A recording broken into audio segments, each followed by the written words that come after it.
Hey team, welcome back to another incredible episode of the Intentional Agribusiness Leader podcast. This is your host, Mark Jewell, and today I am joined by Mr. Rob Dongoski. He is the ag and food partner with Kearney, which is a consulting company that I know has a lot of influence in this space. And so very exciting to have Rob on the show. Rob, welcome. Thanks for being here. Yeah, Mark, thanks for asking me. I appreciate it. Yeah, man. Excited to have you on. You get the same opening question everybody does, which is, what does it mean for you to be intentional? Yeah, it was great question. Maybe stop and think a little bit. So I Yeah. appreciate starting there. But I think it starts with operating with clarity. And Awesome. people understand your purpose, but at the same time, you can strive to your actions to follow your purpose, but just understand that we're all going to fail. So I know what my intentions are, and I'm trying to get to a certain point of that.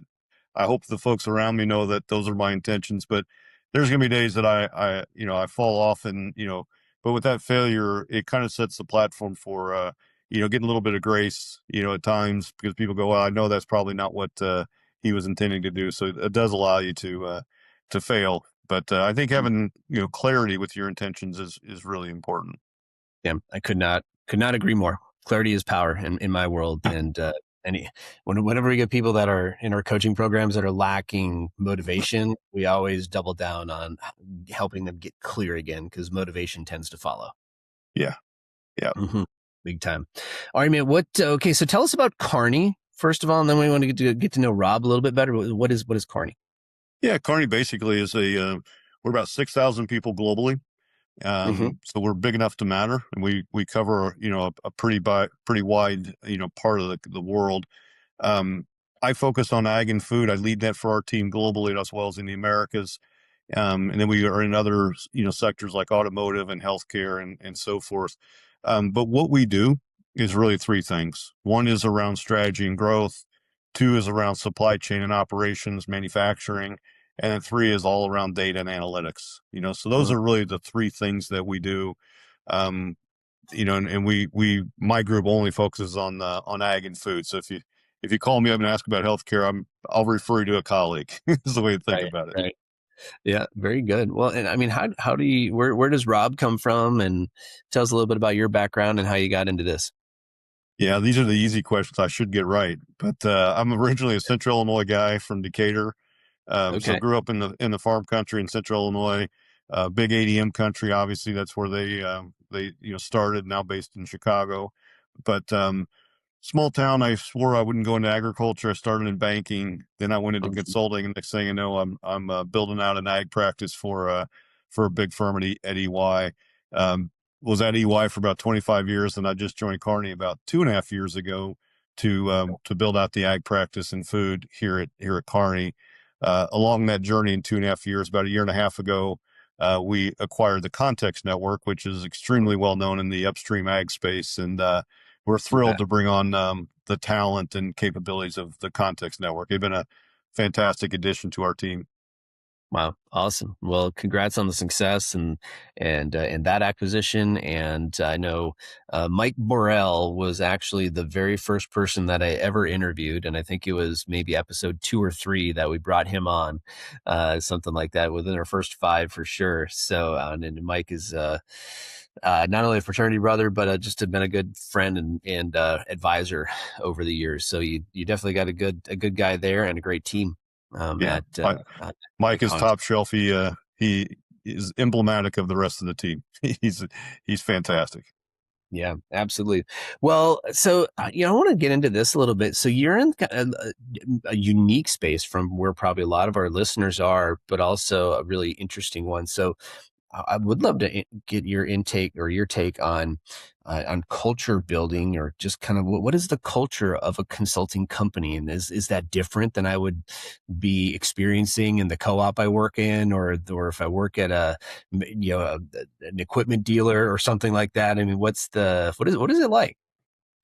Yeah, and you're going to see some variations in different firms and their cultures, right? And so that's typical in any industry, but culture is always set by, first off, what's your incentives? Incentives create rewards, rewards create behaviors, and behaviors create culture, right? I mean, that's the basic linear progression.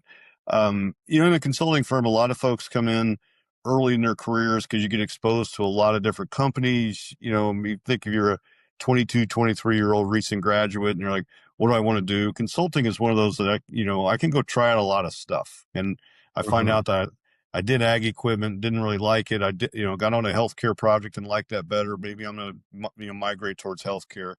Um, so we give a lot of turnover for that reason. I mean, it's not Sure. uncommon to have 20% turnover, and so consulting is often seen as a bit of a landing pad for folks to move on. Other folks Makes get hooked on it and they stick with it and go the distance. I've been in it for 30 years, so I must be one of those. hmm Um, hmm but it's typically it attracts people who are really comfortable with change, uncertainty, want to operate in teams, are okay that they don't have an office and don't want to show up in the same office every day, okay getting on a plane, sometimes 3-4 days a week, and Yep. sometimes for 4 or 5 months of the year, so it Mhm. attracts a different kind of breed to start with. And some folks just say, I've had enough of that. I want to go work for a client that I really admire. And that's a common path. You bet. Yeah, absolutely. So when it comes to attracting talent, I guess this is more of a curiosity of mine then. So you're attracting a certain audience, which are a certain target, which are going to be early career folks that are looking to get some experience early on, right? That's a fair amount. And then d- d- there's also an attraction of probably later career folks, or you're trying to help attract people that are going to help boost your business, right? That have the connections and those kinds of things as well. So what does it look like to like when you're thinking about attracting those early career folks? Let's start with that before we go to the more experienced ones. Like, what does that look like? How are you intentionally curating a space within which they want to come work, or are there just lots of people that want to go do this kind of stuff? I was always curious, like where do they come from? Yeah. You have to pick the profiles of schools that you really want to Mm, attract, graduates from. We yeah, do mostly MBA hiring, sure. we do a fair bit of undergrad, but it's a pretty, I'll call it, 60-40-ish kind of mix. Um, but you can't cover every university in the country. So you really get down to, I'm Yeah, only going to focus on 10, and if a student doesn't go to that 10, then we may never see them. They could be brilliant and a perfect fit, mm, excuse me, but we'll never see them unless yeah, maybe they know somebody who knows somebody at the firm and says, hey, you got to take a look at this person. So that's pretty common. yeah, Once you join the firm, you're pretty malleable. I mean, we can shape you. We can give you experiences of how to do complex problem solving, analytics, break down markets, those kinds of things. The later you go in your career in corporate, the harder it is to jump over to consulting. It's, mm, and I would mm, say it's probably the same as true. The longer you're in consulting, the harder it is to jump over to corporate. So there yeah, is that kind of, I'll call it the point of no return. yep, Because I think I get a lot of folks that I know like, hey, I'm reach a point in my corporate career I want to do consulting. Like, well, have you ever done consulting? No, but you're at a level that says you got to go in high, because of compensation, accomplishments, but yeah. but you don't really have all that experience. So Right. it's always a tough conversation because it's just a Yeah. different kind of environment. It's a different way of thinking when you're in the consulting role, It's a right? different way Then of thinking, and the way work gets done is very differently. I mean, I'll work with 100 different people in the year. None of them will report to me, mm, and so, mm, and then in the other cases, people are like, hey, who do I report to? I'm like, well, what day is it and what time is it? Because you may be working 2 or 3 projects at the same time, so right, it's right. it's a very different, very dynamic environment. Yeah. So for later career folks, will you generally if you're acquiring a new employee or a new team member, would they likely come from another consulting firm?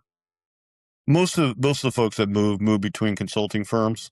We're a little unique. In fact, we're very unique, and the Context Network actually has been a big piece of this.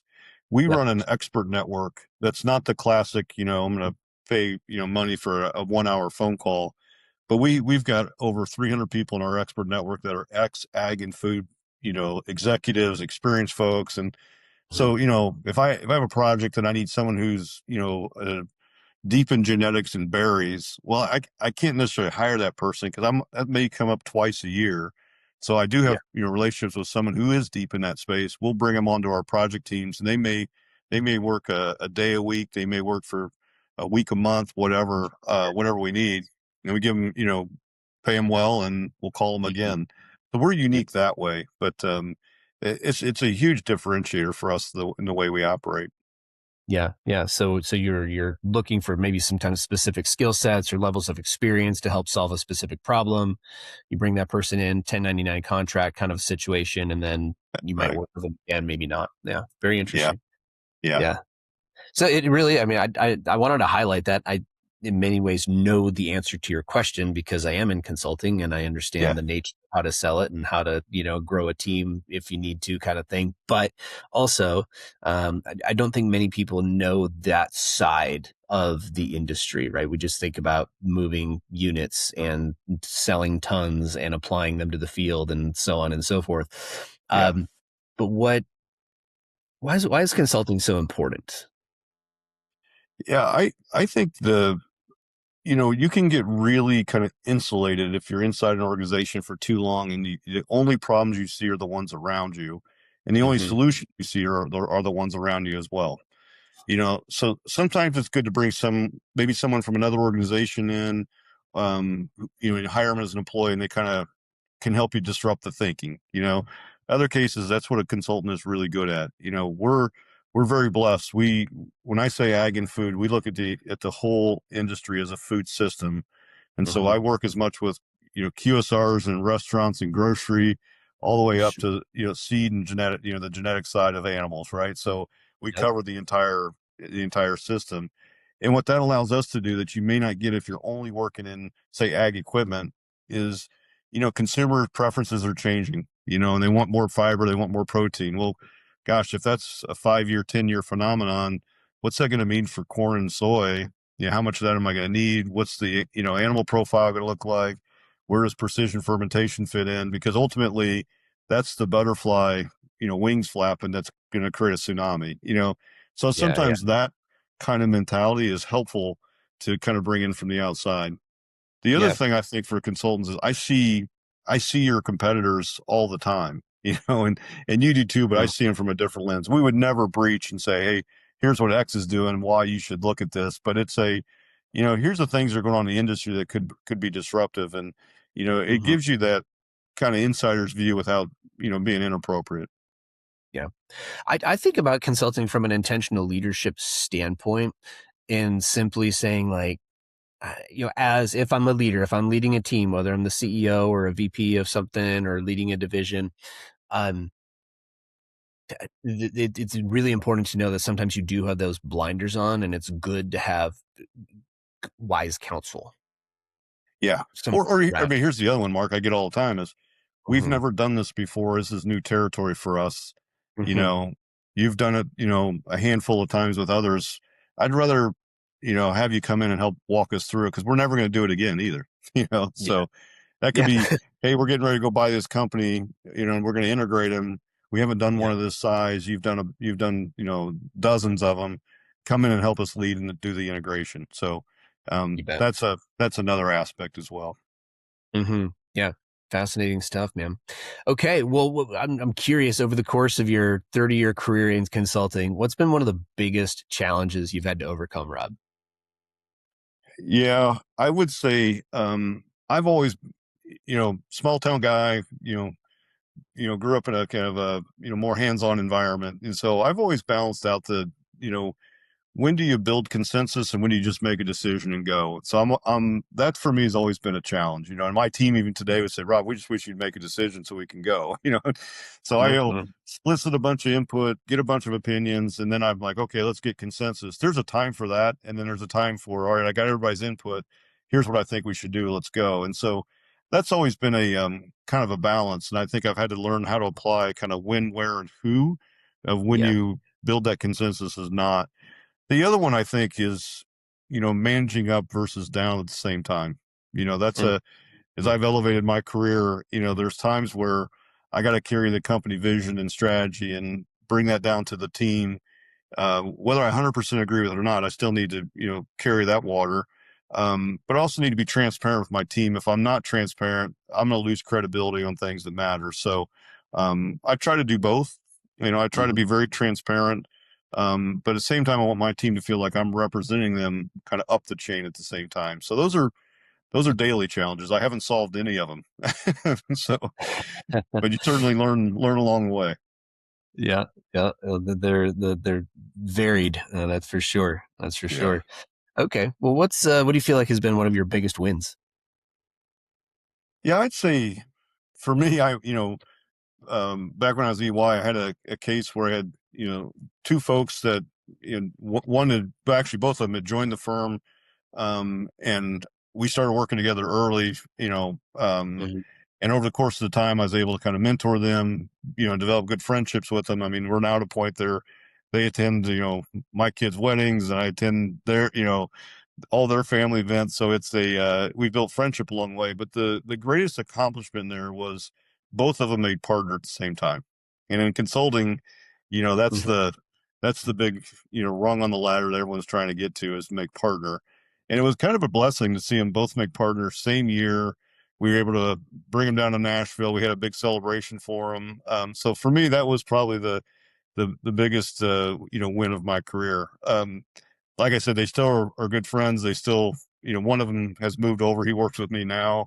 mhm. But it's a constant, kind of conversation. It'll be a friendship. I'm sure will last for a long time. So for me, those are probably my biggest win.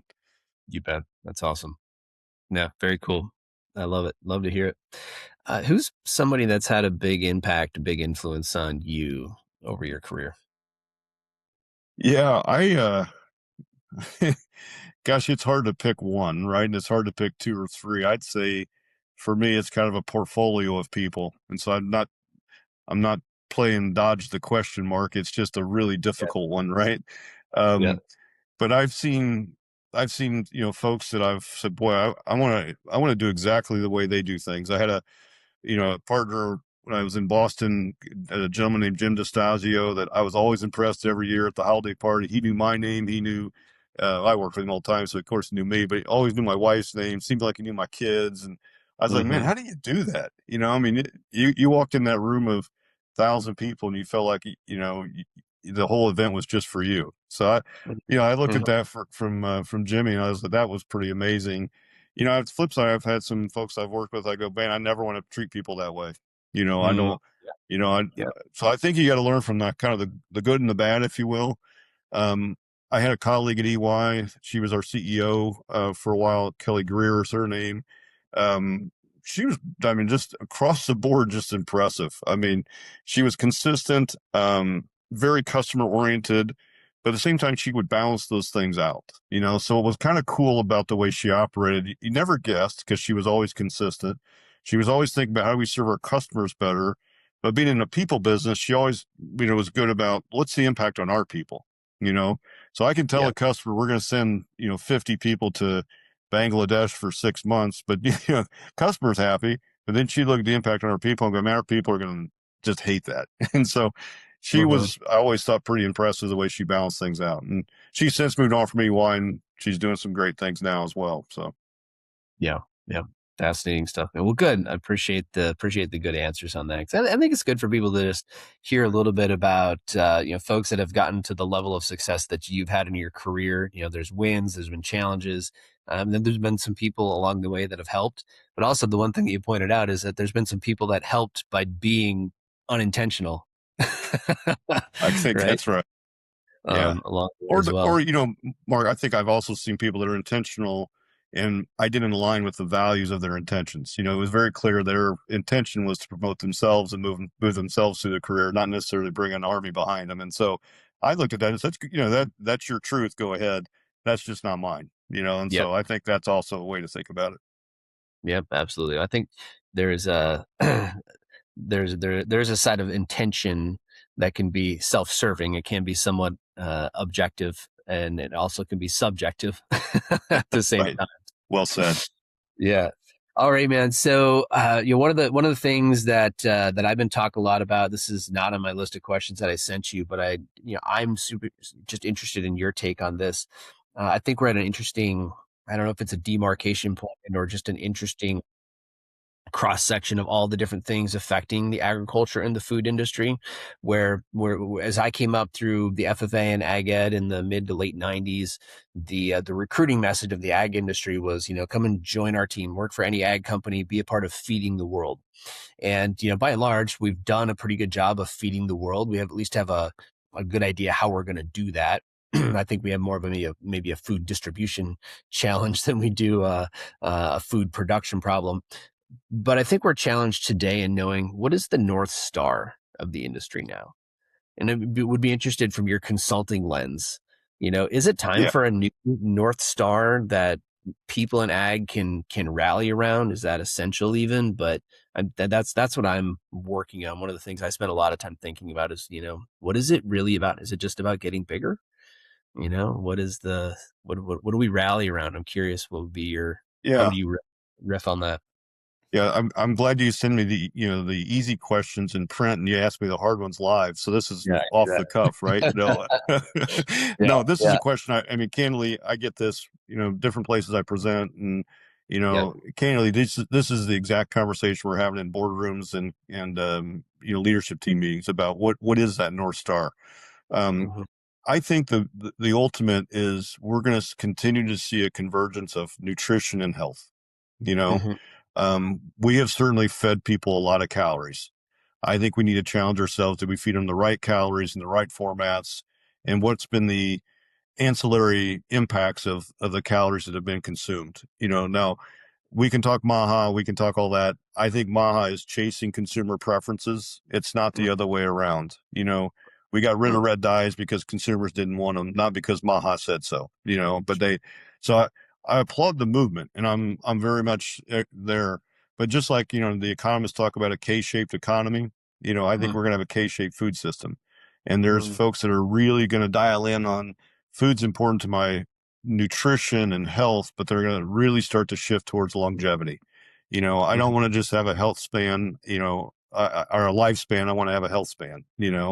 So there's folks like that. And there's other folks that say, not for me, don't want to see a treadmill unless it's to hang my dirty clothes on. I love my, you know, my, sugary cereals and everything else. And that's what I'm going to live off of. So I think we'll see a K shape, but, I do think this convergence of nutrition and health is real. I get asked all the time, "Hey, is this a trend or a fad?" It's a trend. I mean, this is definitely shifting right now, evidenced Hmm. by the largest group in our population are Gen Zs and millennials, and they're far more conscious about what they eat. They could care less about cars and houses, you know, Yeah. but they're willing to spend more money on food, and it's important to them. And by the way, they're raising Gen Alpha, and we just introduced Gen Beta last year. So I do think this is a big shift in our food system going forward. Hmm. Yeah, very good. I appreciate the answer. It's actually one of the best answers that I've gotten, and I've asked a lot of people this on the show over the last several months. As I spent a lot of time thinking about it, we're actually considering maybe just putting together a conference that focuses on this and bring people like you in to do panels and like have Yeah. discussion. I think it would be fun to have RFK come in and debate somebody from the industry. What I found very interesting about your answer though is that Maha is more chasing the consumer preferences, right, rather than which I would insinuate from that, rather than leading it, right. That's right. And one of the things that I've been adamant about saying is that the we in the ag industry in some way shape and form kind of missed the opportunity to lead that discussion like Maha is now leading the discussion, right? Yeah. And I know we're leading it behind the scenes, right? But then actually having some control over that conversation and being able to shape that a little bit better. And so that's an interesting. You're the first one to bring it up that way, and I Hmm. think that's really Well, interesting. Yeah, well, I was just at the NGFA last week and spoke there, so it's interesting to tell a bunch of grain and feed and oilseed guys that hey, this stuff is changing, right? They were thankfully didn't kind of all attack yeah. me at once, but no, it was a good dialogue. But I mean, one of the things that I mentioned there is that you know the future of the food system is retro, and what I mean by that is a lot of the stuff that we think is kind of new and novel today, things like hey, know where your food comes from, know who produces it, have it delivered to your house. that's 60, 70 years old kind of thinking. I mean, we were getting that food delivered to our house years ago, and um, candidly, we knew where our food came from and how it was treated. So that's really nothing new. One thing I'd love to get from you as we kind of round out this episode, what's a book or resource that has been super valuable to you over the course of your career? Yeah, I guess, first and foremost is hopefully is your most common answer, but the good book, the Bible, always is one to start with, right? And so clearly, I like to live a faith-driven life, but I think there's, other things in the Bible that are pretty interesting. There's a lot of leadership, stories. There's a lot of success after failure stories. There's, a lot of service to other stories. And so I think the Bible is an incredible resource on many, many dimensions. If kind of dive into some of the other books, things that kind of interest me are, there was a book years ago called The Future is Faster Than You Think, which I thought was always kind of a cool, provocative thought. And, it's always kind of fun to flip back and go, what did you predict 5 years ago? Is it real? And they're still talking about, flying cars and things like that. And, in today's news, we're talking about flying cars. So I Yeah. think that's kind of cool. The other one I've been reading recently is, I've don't draw a blank on the exact name, but written by the founder of Panera, which is kind of a really interesting view on kind of how he grew Panera. And Mark, I'll plug you a little bit in the sense that reading is one of those things that I've always kind of found to be fascinating. You get a lot of knowledge from, but also get a lot from some really provocative podcasts. And so there's a lot of great podcasts out there that provoke a lot of good thinking as well. So I've listened to a lot of stories about how companies were put together, like Microsoft and Starbucks, and Yeah. some of the All In podcasts give you kind of current day views on some things. So I that's become a real source for me, which didn't exist for me 10 years ago. Yeah. Well, I appreciate all the recommendations, and you opened up a window to go through here real quick, since you brought up the future is faster than you think. Peter Diamandis is somebody who I Yeah. follow quite a bit, and this is what I love about Peter and his work. He's got his podcast called the Moonshots Podcast. I don't know if you listen to any of those, but Yeah. in the world that we're moving into, where technology is abounding, we've got a lot of AI stuff. More than AI stuff. We actually just did an episode that's all about AI with the guy from Beck's Hybrids, who's kind of in charge of all their technology and leads all of that. Um, but there's two camps, two kind of mindsets about this whole thing, right? You have the dystopian future where everybody thinks it's going to be Terminator. Yeah. Right. And and the machines take over. And then the other side is really what we call like the abundance mindset. Right. So like one comes from a place of scarcity, and one comes from a place of abundance. I'm opting into the place of abundance. I'm choosing to put my time and my focus, my energy on that. What can I create with this? Like we have a software product now that's part of our business. It's one of our offers Mm. that I coded. And I'm like, Rob, I'm innovative and scrappy, right? But I'm average smart. Okay. But I figured out how to make a software product that works, that takes revenue, right? That's actually being useful and adopted into companies and being helpful, Yeah. right? But 6 months ago, I couldn't have done that, but I did it. And that's the world that we live in today. If you're willing to lean into some of these products and some of these tools, Absolutely. Yeah. you know, Absolutely. My next appointment after this, after we wrap up this podcast, is with a guy named Claude. You know, so Claude and yeah, I are going to have an hour together working on a model for something I'm trying to figure yeah, out. So it's just yeah, interesting. I literally have on my calendar at different points of the week Claude, yep, or Chat yep. GPT, which means I just got to go figure something out. It used to be sit and research on Google and look at all these different websites and so forth. Now it starts with an AI tool. And my biggest Totally. challenge is which one do I pick for which task? That's been my biggest challenge. So, Yeah. Yep.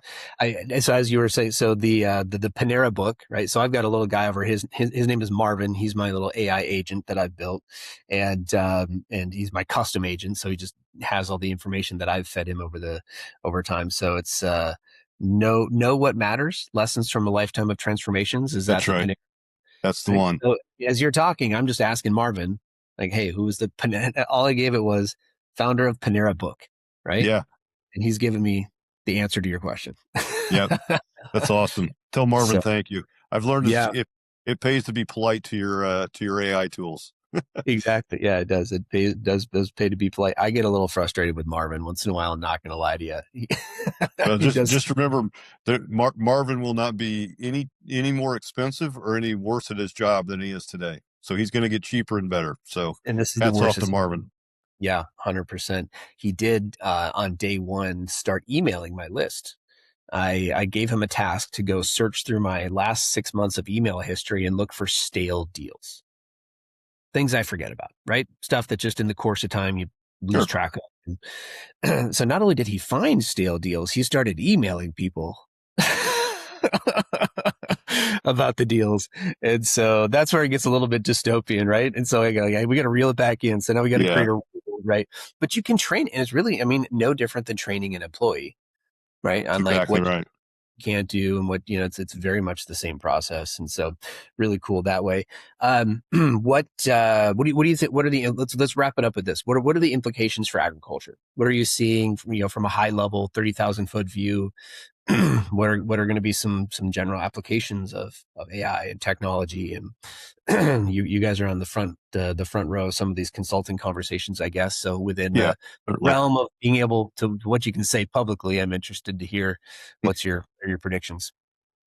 Yeah, yeah. So we're just getting started, So I mean, to say what are we going to be doing in 3 years, 5 years, the honest answer, and if anyone tells you otherwise, is I don't know, because I think we're just getting started of what the art of the possible is. There's Mm-hmm. some places where I don't think it's going to have a huge impact, right? I mean, I think we're still going to have folks digging in the dirt, putting seeds in. There's going to be some harvesting. There's, those kinds of things that require you to get close and personal. We're probably not going to see huge impacts there. Now, that doesn't mean that robotics and automated harvesting, things like that aren't going to continue to improve. See and spray, all that stuff is on the table, right? Which is AI Yep. driven, robotics driven, kind of a mix of digital and analog worlds in many ways. But Uh-huh. where I do start to see things is the business forecasting. I mean, the thought about looking back 40 seasons and saying, hey, what was the trend in weather? What do you think it's going to look like the next, 2 years, 1 year?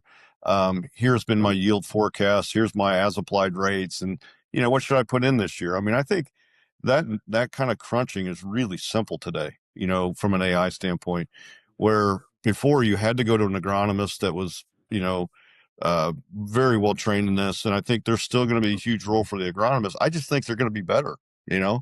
So I'm very much in that, optimist view, not the, I'm not worried about Terminator right yet, not, I see some of these robots that are developing. It kind of makes me wonder, but I Right. mean, when I see the progress in robots to do jobs that are, very dangerous for humans, Mm-hmm. including farming, I go, Mm-hmm. God bless us. We're gonna, potentially save people's, from injury or even death. So I think that's a really promising, area to think about.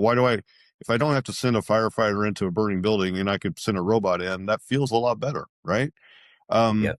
the other area that I think is we've yet to really uncrack CRISPR and what that could mean for us on both plant, animal, and even human side of this things. And I think AI is going to have a real big opportunity there. And then lastly, this isn't my conception, but I've listened to some others that said, hey, is AI going to put us all out of business? And they said, if you really want to think positively, AI Mm-hmm. may return us back to a more balanced work life. We get Mm. back into a 35, 40-hour work week, and that's kind of the norm instead Yep. of the 50 to 60, and so we can just do a lot more work in a shorter period of time and get back to our families and, Mm-hmm. cook our meals inside, have family dinners and the things that, that I think, like probably the generation ahead of us grew up as the norm. So Yep. I like that thought personally. I think that's a better for society thought than about anything you can come up with. I agree. And that is, in our Thriving Leader program, and we've run it 155 times over the last decade. Thousands of people have gone through it. We always ask the same question at the opening of that program. And it's basically, hey, you're here at this training. Maybe you wanted to be, maybe you didn't want to be. The majority of our rooms are generally didn't want to be. They got sent by their employer. But since you're here, if we can help you solve any problem, what would you want to solve?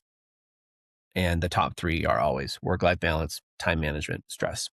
Yeah. Can Yeah. you help make those three things better? That's because ideally a thriving leader, that is the name of the program. The outcome should be somebody who has better management, right, of those things and less stress. And so, those are outcomes that we always strive to help companies achieve with their people and give them better versions of their people back, not just, more productive, right? And so I want that. I want us to be able to use these tools to solve for that. I've taken, my proposal writing process used to be 5+ hours. When you think about booking a call, having the discovery conversation, and this is if it's just Zoom based without traveling Right. out to see someone, right? If we're just doing it like this, and like you and I are just talking on a screen, and we have a conversation, and we talk for an hour, and then I take all my notes, and I got to try to write that up into a proposal and do all the research. It's 5+ hours easily. Yeah. Okay. Yeah. Now I have it recorded as we're talking, and I take the transcript and I feed it to Claude, and the proposal is done in 5 minutes. No, take that across 3 or 4 of those a week, man. Like I'm getting up to 20 hours back, you know, Absolutely. during a heavy sales push, right? When we're really out there pushing on the market. That's a lot. That's meaningful, right? And that's Yeah. just one of the things. And I mean, we had an error in bookkeeping, and so I took all my bank statements and all my credit card and everything for 4 years across the business, and put it into Claude, and I found what would have been $100,000 tax liability, and we fixed Wow. Wow. it. And it redid 4 years of books in an evening. Yeah, that's phenomenal. And yeah, yeah. I mean, there's just the thing is what are you going to do with your time? Because if you look at like the number one reason that people say they don't exercise well, or the number reason they don't eat well, because they just don't have time. So if you do get that 20 hours a week back, what are you going to do with it? Now, if you're going Yep, to all of a sudden be surfing social media for 20 hours, there's more than, you might have missed the opportunity. Right. Um, 100%. but yeah, I mean, like I said, I'm gonna have a meeting with Claude here after we get done. I mean, Yep, I'm gonna spend an hour building something that's gonna be hugely valuable. I would tell you 2 years ago, it would probably take me 4 to 6 hours to do the research, put yep, the Excel model together, and then have something that's useful. And and I like to go through those exercises on my own because I know what I'm building, and I know it's kind of how it's for me. So it's good stuff. I mean, more to so come, but. I just think I just keep hearing it'll never be more expensive. It'll never be worse than it is today. So cheaper yeah. and better sounds good to me. Cheaper and better. And so like that would be my encouragement for people listening. Think about that, like that task heavy, tedious, repetitive stuff that you're doing over and over again. If it involves technology at any level, probably you can build an automation. $20 a month for a subscription to Claude, and download that onto your desktop and have Claude co-work at your fingertips. It's unreal. It's an unfair advantage, and you should use it. And then you should use that time to go do some push-ups or go for a walk or go hunting. And if I'll make my bold prediction, the protein consumption is going to go way up. If people work out more, they're going to need more protein, and we're already I know the GLP-1s or whatever they are, right? That people are taking are already creating an outsized demand or an extra demand on protein uptake. So be in the protein market, solve problems. I will tell you, you're the first person I've heard that links AI to protein growth. So that's well done. Hey, if I've learned anything in the last 6 months of doing all this, like, I mean, it's quite literally that anything is possible. So Absolutely. we live in a world now where if you can dream it, you literally can do it. So, and Yeah. that's why I keep telling my kids, I'm like, you just need to think about, find problems that people have and go solve those problems for them. Yeah. I mean, all the greatest innovations are someone figured out where customers weren't satisfied. They figured out a solution and they took it to market in a big way. I mean, you look at all the big innovations, disruptive innovations, they all follow the same path. Yep. So 100%. And you can create and iterate those things faster and faster now, which is going to be really amazing. So, Rob, it's been super cool to get to know you. I'm very appreciative. And if the technology glitches getting in the way didn't keep us from finally getting to make a show, so here we are. It's out. I hope you guys appreciated the opportunity. And one you mentioned the book, and so we got a couple of books here on the docket. I do want to make one last plug on that here before we go. So we've got the Bible We've got the I'm looking up the name of this Know What Matters by Ron Shake. Yeah, yeah, Shake that's right. of Panera Bread. Some good books to get your hands on. So we're going to take those. We always the Bible's already in there, but we always have to take the new books that we get recommended. So this one by the CEO of Panera is new to us. So we put that in our Jericho library. Jericho is the tool that I vibe coded, and so companies can go in there. They go to askjericho.com/try, and your playbook, your new playbook for your team, for you, is 100% complimentary. Go in, and after a 3-minute conversation with our little AI, it spits you out a great playbook, and it starts to assign resources based on your goals, based on who you're becoming. So if you think about growth planning historically, if you had to do an IGP, okay, very painful, very tedious, very boring, and usually poorly done. Okay. Now 100% hyper personalized down to the person, and it only takes a few minutes. Very cool. So Good stuff. yeah, we put those resources in there based on what people are working on. They get recommendations sent out to them. So I hope you guys will take advantage of it. And Rob, thanks for doing this. This is great. Yeah, thanks, Mark, for having me. I appreciate the conversation. You betcha.